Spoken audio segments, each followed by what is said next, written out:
Hey there, hi, welcome to the channel. I am Garrett and thank you for spending some time with me today because in this video, we are talking about some interior design styles that may have been forgotten, but you should definitely know about. And the first thing we're gonna talk about is French provincial. French provincial has fallen off and it's fallen off the map. And I don't know why, because this is such a great design style. Now, you know my opinion. I don't like to do anything in one style. I like a mix because I think if you do everything in one style, it's a theme and not just like personal style. But French provincial is a really interesting style that you should be incorporating a little bit if it fits the vibe, okay, of your space. French provincial is kind of based on rural France and that lifestyle, right? Easy and light, and definitely people that are hardworking, and so maybe it's not fussy or overly done, but it's got some character and style to it. This is really good to incorporate into your home if you have like a cottage style or you like something that has a cozy atmosphere in a casual way to the space, because you get some level of ornamentation and detail, right? Like there's a very specific style of chair, like a dining chair in this style that has this soft curve to the back and sides, and that's really beautiful to incorporate into a home. And a lot of these pieces also have more refined lines. They're not really chunky and heavy pieces of furniture. They're substantial enough to be good quality, but they're not like oversized to the point where they wouldn't fit into a smaller space. And a part of why I really like French provincial is that if you look at it as a whole and you take the entire style of it, it may be a little bit too much for everybody, okay? I'm going to be honest with you. A lot of the fabrics from French provincial don't personally align with my style or what I would consider for that. Maybe you have like a toile, love a toile, but like a lot of the chintzes and floral patterns, no, I don't like that because it feels a little heavier to me and it feels like a theme and not like it's intentional. So what I really love about French provincial is the actual like wood furniture pieces, chairs, tables, things that have some of that curvature and nature to them. I think those layer really nicely into a lot of basic pieces, if I'm being honest. And it's like you could go to IKEA and get pieces to pair with French provincial pieces, like upholstered chairs and seating that's like super clean line, has just like a slip cover over it. They pair really nicely with that because you get a certain level of ornamentation within the wood of the French provincial style, and then these sort of like mid oak tones, super classic, super timeless, that kind of takes the next step on some of these more basic entry level pieces that you could get from box stores. So it's a nice way to mix like new and old, high and low, to get a real personal style or sense of it anyway in a space. That I think is really interesting, and that's why I like French provincial, and it's something that when I see it, it does definitely inspire me, and I love the mix of like new and old and really kind of detailed, but then refined in their detail. And that mix together to me feels very elevated. And I think that is something you should be thinking about if you like some of these more like homey, cottagey styles, that Nancy Meyers style. Those are all really beautiful things to think about. Another design style that I love and that has kind of fallen off, and I don't like that about it, and maybe I have a hand to play in this, but that's beside the point, is romantic minimalism. Now, if you know me, I always start off talking about minimalism by saying it is a lifestyle, not a specific design style. So it's the concept of not having more than you need and having things that have a purpose solely for some reason. And instead of having an entire wall of artwork, maybe you only have one piece. And instead of having, 10 dining chairs and a leaf in your table, you may only have 3 or 4 chairs. Like, that's okay.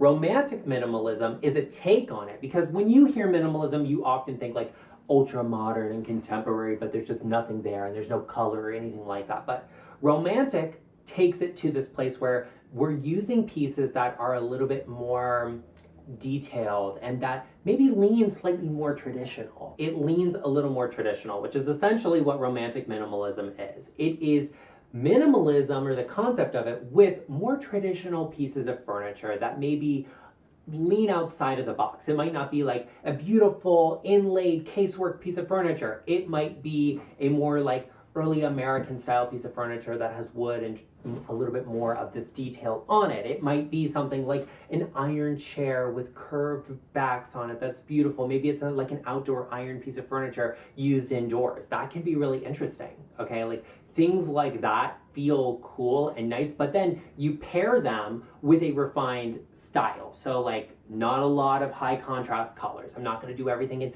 pink and yellow and all of this. Like, it's probably going to be like a white and cream and beige. Like, that's a very minimalistic color scheme. You could also go monochromatic in a space and pull back on the level of accessory decor and everything that's in that space to get that minimalist feeling in any style. But romantic minimalism is something really cool, and you just don't see a lot of it. I don't know if it just like wasn't popular or people just really leaned into the modern minimalism thing, which is fine, but like we've seen that so much that you can have a little bit of fun with it. If you are looking for an interesting take on minimalism, if you like that concept but you don't want to get rid of a lot of your traditional pieces, or you just lean towards that, romantic minimalism is for you.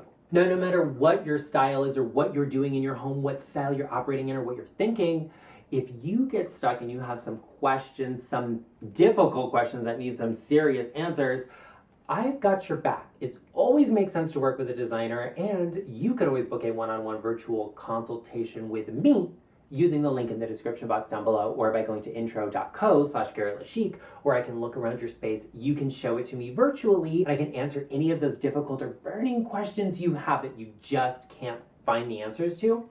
I've got them for you. So be sure you head down to the description box and check it out. I will see you over there. Another forgotten design style that you need to know about, you need to hear, is tropical boho. I like boho. It's kind of fallen out a little bit, but like the boho girls are committed to it, and I love that for you. But tropical boho is exactly what it sounds like. It's a tropical take on what boho is. So boho uses a mix of texture and design and a contrast of styles. It's one of those styles where it's like, this one piece is not specifically boho, but you could use it in that style, right? Like mid-century pieces work beautifully in boho, but so do more rustic pieces and woven pieces, materials like baskets and stuff like that. That works really beautifully in boho. So you can take all of that sort of idea and apply it in a tropical sense, or like space with that vibe. And that might mean, something like a woven basket. Instead of using something that feels a little more rustic, you use something that feels a little bit more outdoorsy, a little bit more beachy to get you to that tropical standpoint. You could use a floral arrangement, or like a potted plant, for example. Boho uses a lot of like fiddle leaf figs, okay? But if you were leaning tropical boho, I would say do a palm tree instead, right? To get a little bit more of that tropical feeling into the space. You may also intensify some of the colors to use them that are a little bit more nature driven, but tropical, so more intense and vibrant greens. You might bring in a yellow into that space even. That could be really poppy and fun. Layer in new and old together too. I like something a little more rustic, like I would go more rustic on a table, brand new on a chair, like an IKEA chair that needs to be assembled. Like, cool, that can be interesting, mixed with like a basket style light fixture. That's getting us into that boho space. It's getting us a little bit of that tropical vibe, and so maybe then we bring in a potted plant that gives us that feeling. It's a relaxed style, it's refined. There's not a lot of heavy ornamentation. There's not a lot of like more traditional styling and detailing in there. So if you like that, cool, but then layer in some more rustic style pieces, some pieces that feel a little bit more tropical without being a direct reference to, like the rainforest, because that feels a little too on the nose, and we don't want a space to feel themey. We want it to feel elevated, beautiful, and we want it to reflect your personal style. Another forgotten design style that we just don't talk about anymore. It was like a big trend and I really liked it, but we've kind of moved past it, is actually Grand Millennial. Now, Grand Millennial was all about a more youthful interpretation of traditional design, and it was really kind of heavy in pattern, like pattern mixing and brighter colors, very traditional pieces of furniture. Grand Millennial was all about embracing beautiful design and doing something interesting with it. And what I'm seeing now with Grand Millennial is that we're leaning more towards these sort of like color scheme oriented spaces. And it might be like pink and white or pink and green, let's say, where everything you're bringing in references back to that. And you might have some of those more romantic style pieces. You might have some more traditional style pieces. And those traditional pieces might be like light fixtures and sofas. And you may have accent chairs and artwork in the romantic style really clashing together. And maybe you even bring a little bit of that cottagecore style in with wallpaper. that's super interesting to me. You can also apply this in a more modern way. It's all about having some of these like curved details, references to other pieces in the space, and maybe even repurposing or reusing, upcycling some pieces and making them into something that they're not. Like, for example, making a vent hood out of something interesting or referencing back to something interesting for that piece.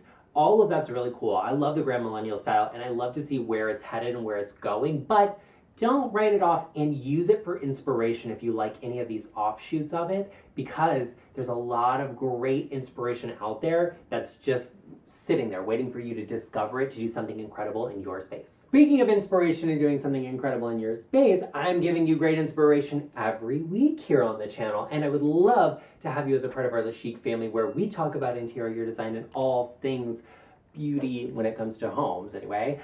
Be sure you join us, hit that subscribe button, and remember, you can always hit that subscribe button, give this video a like, even if you're watching from your TV. Another forgotten interior design style that we have to talk about is something that sometimes is a little controversial, but I'll talk about it anyway, and that is Brutalism. Brutalism is a style I appreciate historically, and there are certain aspects of it that I do really enjoy. We've taken inspiration from that and applied it to modern homes, especially like modern homes in really difficult climates, let's say like on the beach, for example, or somewhere that's very humid, because you're using like solid concrete to build these structures with, and it's really interesting, and you're using concrete finishes in them as well. Now, when you hear Brutalism, you think brutal, and you're like, I don't like that. But the reality is, Brutalism and very contemporary design in spaces, they have a thread that connects them in a way, right? It's about material, it's about scale, and so a lot of these spaces will have, you know, those really hard finishes like concrete and steel and glass, but they're built at a larger scale. So very tall ceilings, open spaces, blockier shapes in them as well. Like you see a fireplace and a double height ceiling that's got like a big blocky hearth and square mantle, and it extends all the way up. Like that is the brutalist influence in that style of architecture in that space. So it's something that is definitely not for everybody. And the modern interpretation of it is more luxurious, where it's like maybe you mix concrete and you might mix marble and, you know, these really contemporary square low-lying sofas and like that sort of a thing.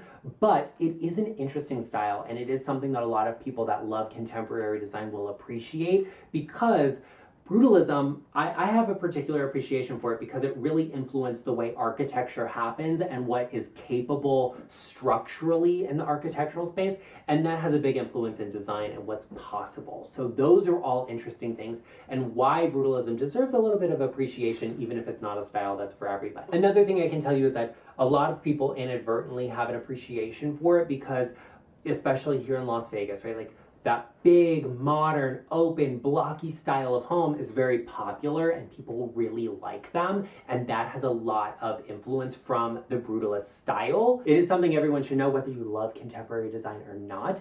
It's something you see out there, and it's actually more popular than you think. Now, let's talk about another forgotten style, something that is on the rise again, and I think you're going to see a lot more of, but we have to talk about, and that is new cottage. New cottage is becoming more popular because of the cottage aspect of it, right? Like cottages are a little smaller, they're a little more accessible, and that's just what's happening right now. So a lot of people are buying smaller homes, but if they like new design and they don't live in an area that offers a lot of that contemporary architecture, they start looking to influence what is available to them in a modern way. And that's where modern cottage comes from. So you think about the core aspects of a cottage, right? Like you have smaller sized rooms, you have maybe lower ceilings, you might have vaulted ceilings, you might have beams, you might have a rustic finish on wood, like, you know, like a rustic beam. But then you might have modern aspects you could add to it. Modern finishes on a wall and flooring. Be careful you don't just say like the house is a cottage, the architecture is traditional, or it's a cottage, so everything I bring in is going to be modern. No, you have to bring in a little bit of that cottage style into this space, or at least the concept of it into the space. A handful of pieces here and there with a little bit more of that traditional kind of cottagey style will definitely elevate the style and make it feel like it makes sense in a space. It's not just like you see something from the outside and it's something completely different from the inside. Some of those pieces will be like, you know, light fixtures, small casework, like a side table piece of furniture, maybe a chair as an accent, and then you can pair that with something more modern, or even just use modern coloring and styling and like something modern would be a fabric without a pattern or a print on it. It would just be a solid color, probably in like a white, a beige, a gray, a tan, a camel. But the opposite end of that would be something more cottage, more traditional, that has a pattern to it. It might be a floral, a stripe, or something along those lines, or like a plaid. Well, you don't have to go that full route. You could go with a simple sofa that is in a white, let's say, and then throw a plaid blanket on it. The white sofa is modern, the plaid blanket is more cottage style. And that gets you to that point where you have those slight refined references back to the architectural style of the space. And you should be doing this in any home no matter what. Don't let your preconceived notions of what a house has to be or what a style has to be, box you in too closely into what it's going to be. Your style can be completely different than the house you live in. It's all about using the correct and refined details to bridge that gap and get you to where you want to be. And you might need a designer's help with that. So, shameless self-plug, book a consultation with me and I can answer those questions for you. But the new cottage style is something you're going to see a lot of, something you may not have heard of, but I am loving it and I want to hear from you. What's your take on the new cottage style?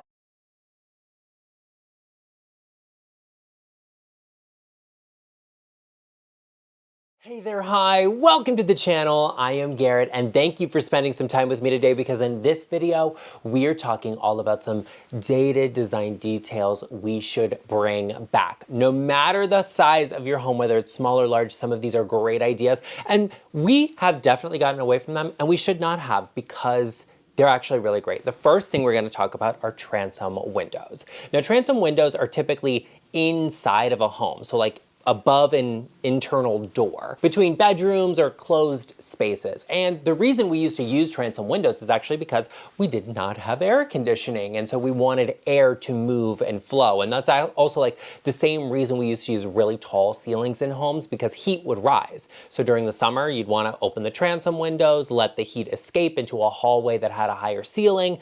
But we obviously don't need that with the invention of modern air conditioning and heating that many homes have. However, the reason I think they should be brought back is a couple of reasons. Number one, the scale and proportion, okay? Like you could use a smaller door with a transom window above and it would make your ceilings look even taller, right? We love that vertical line. We also just love that extra detail, that character and charm that transom windows have. But the real reason is that, just to think about it, when we have the air conditioning on, we have a vent in every room, we have a return in every room, and so it's all blowing and we're trying to cycle air through in each room. But if you had transom windows in spaces when the air conditioning is on, well, all of that air would be circling throughout the entire house. It wouldn't just be in one defined room.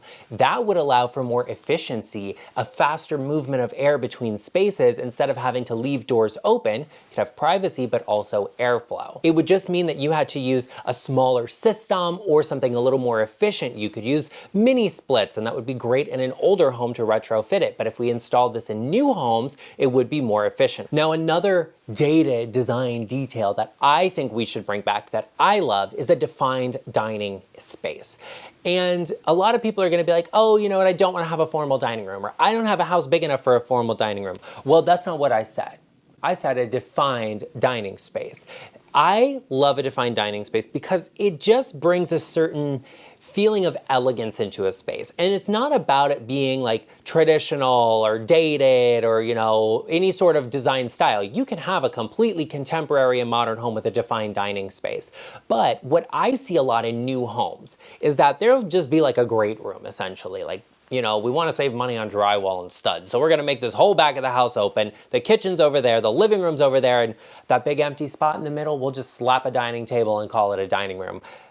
Yeah, but not really, because it's not adding to the space. It's not adding to the atmosphere and the feeling that a lot of people want in their homes. Like, even if you have a modern, contemporary home, you still want it to be cozy and have that atmospheric feeling. So having a more defined dining space will do that for you because it separates the areas. You have a more defined living space, a more defined kitchen area and dining area. It actually just feels more intentional, and it also allows you to do better things design-wise, right? Like we can do built-in custom cabinetry over here in this dining area. You could do I love a breakfast nook. My husband is obsessed with a house with a breakfast nook. You could add that into a defined dining area that would actually take advantage of the space a little bit more, and you could get more people around the same size table. And listen, if you can have both a formal dining room and something informal, that's great. That informal space is for breakfast and lunches and family dinners and getting together with just your closest knit people, the people that live in your unit,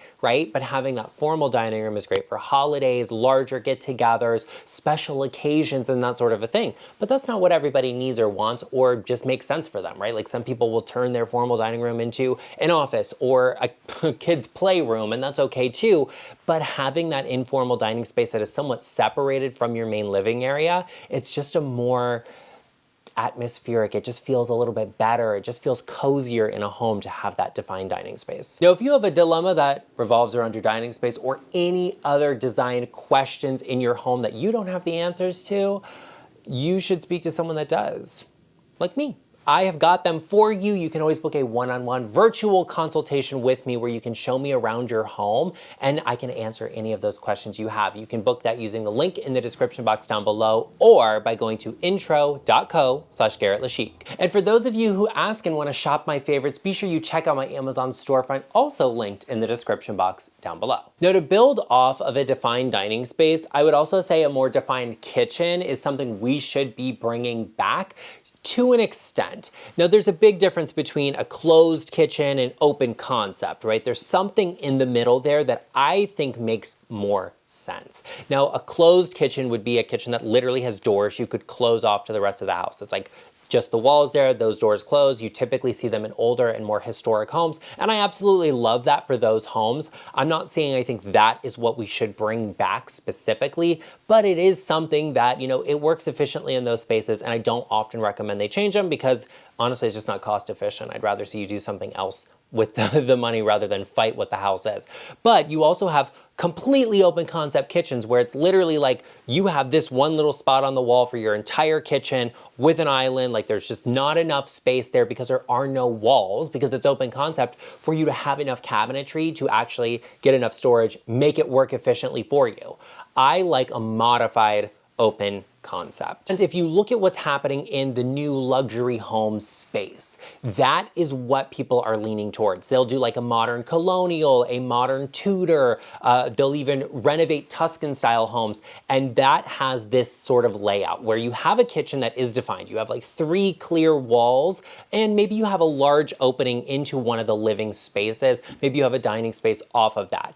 What that allows for is just more space for cabinetry, right? If we can have, you know, a cooktop back here, a sink against that wall with a window, and over here we can have the refrigerator with an island in between everything, it just means that you have a lot more storage, a lot more working space, and you have a lot more potential to do something great design-wise. And when you use this sort of principle where you have that modified feeling, you get a couple of benefits. The first one is you don't walk into your house and see your dirty dishes in the sink, right? Like you don't see your kitchen first thing as you enter, and that's something really efficient. A lot of people like that. And a lot of my clients will actually stick with their older kitchens that have a bar height counter because it hides their sink from the front door. Well, if you have this sort of modified open concept layout, you don't need that. But the modified part of this also means that it's connected to living spaces and you can see them. You don't have to be completely closed off when you're hosting dinner or you're having a family holiday and some people are in the kitchen, some people are in the living room. Well, it's all open and we can see everything,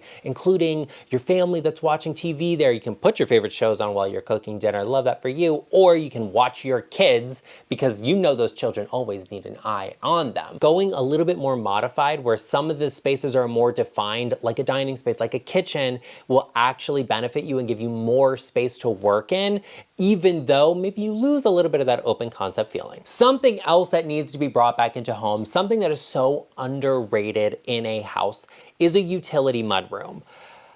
I love a utility mudroom because you get a lot of utility there, right? Like that's what it's meant for. And so when I say a utility mudroom, I mean a space where you can enter your home from outside, be it a side entrance, a garage entrance. Usually it's a combination of both. Maybe it has access to a backyard, and then off of that space will be a mudroom you'll enter into, and then maybe you have a laundry space off of that. And potentially a bathroom. You just come home and you want to have a shower first thing. You don't want to track a bunch of dirt and mud and whatever through the house. It's nice to have a bathroom there that somebody could use to get cleaned up before they come into the house. I feel like we've gotten so far away from that though, design-wise, because it's like we want to have a laundry off of the primary bedroom. And it's like, okay, well, maybe that's upstairs then. And so now the laundry isn't downstairs. So now you have to bring all of that stuff inside. Or it's like, hey, you know, we don't want to have the bathroom there because I want to have a prettier half bath here for my guests. Then you don't have that pool bathroom that has access from outside.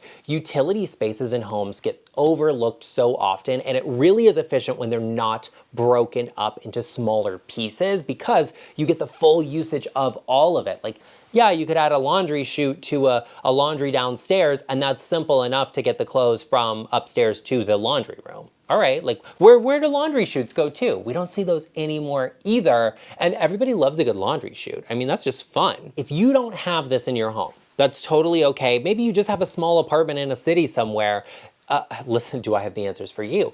You can create a mudroom, a faux mudroom, or an entrance space that's super efficient for your life. For example, you can have paneling installed on a wall, maybe not even, you don't need it, but paneling with hooks on it and a small bench underneath. That is a mudroom. That effectively creates that, where we have a drop zone. You can hang up the dog's leash, hang your bag up, your backpack, take your coat off, kick your shoes off. And I know that can be a little aspirational. Like, how do you add that into your home without doing a big renovation? Sometimes that's not possible, but other things you can do are, you know, use washable rugs that are easier to take care of and clean and shoppable in my Amazon storefront in the description box.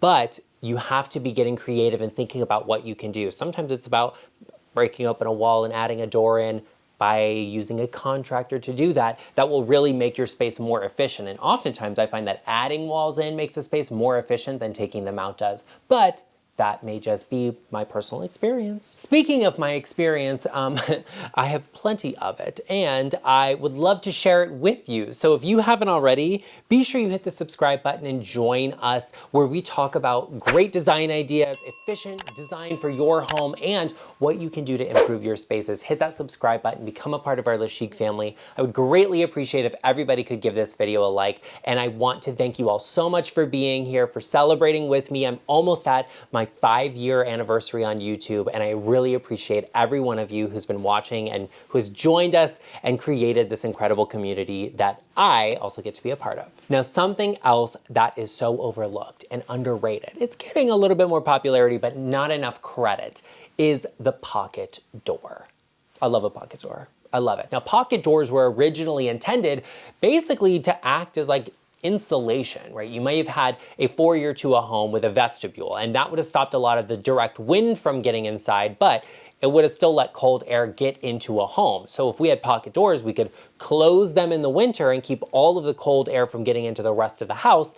But in the summer, we could open them up and get completely, you know, beautiful, efficient airflow throughout. Basically, where you can use a pocket door in your home is in a couple of places. One is in a compact area. So if you have a small hallway, a bathroom, an area that you want to divide off, something that you like to be able to close, but maybe not all the time. An office, for example. If you have an office space in your home, well, you probably want to have the door open most of the time because, like, why not? But if that's also a convertible space and you can use it as a guest room, it's nice to have a door for your guests where they can have a little bit of privacy. Yeah, it's easier to put a door that swings in, but if you don't have a lot of space, you may not have, you know, just enough room for a door to swing in. Some people just don't have that, and it's okay, but a pocket door could be your best friend to free up some floor space that's much needed in a smaller home. But you can also use a pocket door for some contemporary homes, and I love that because one of the biggest home design trends in modern homes are big sliding glass doors. There's no reason it couldn't work for any style in any home, big or small, especially the small ones, because it's a very efficient way to add a door into a space that maybe doesn't need to be closed all of the time, but does need to have the convertibility of being closed. Something I would love to have in my home that is often overlooked, that we're getting into a little bit in larger homes, but we need to talk about, is the butler's pantry. So originally, the butler's pantry would have been a space where the butler worked. And the butler would have, had all of the dishes there. They would have plated meals. They would have been able to lay them out so servers could bring them into the dining space in a large formal home. And that's lovely. I mean, I would love to have a butler's pantry.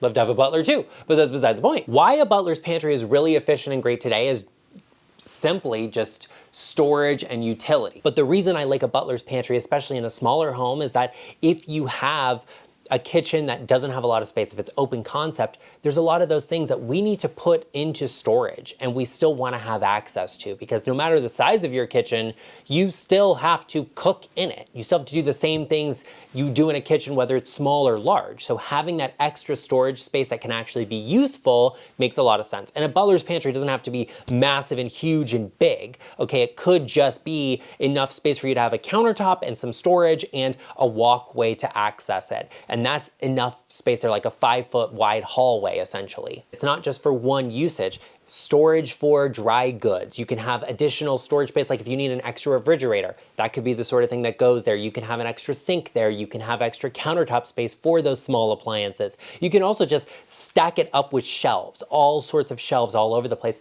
to store a lot of things. I have one client who she loves to can things. And so she had an entire room in her house dedicated to storing her canned things. Like she would just, put them into jars and make the canned stuff herself. And she was like, this is my room of canning things. And so that would be something really efficient for her if she had that in her house. Those are all the sorts of things that you can incorporate into a home to accommodate your lifestyle and the needs you actually have. Maybe you don't need it. Maybe you don't need any of this and you're like, Garrett, you're out of touch. But if you like a home that is incredibly efficient, that makes a lot of sense, and that has really good design details in it, these are all things you should be thinking about. Now, I hope we see more of all of these things in the future, but there are also a handful of things that I would like to disappear into the history books and stay there for good. Be sure you check out this video right here all about some trends that are never coming back, at least if I have my way, and I will see you over there.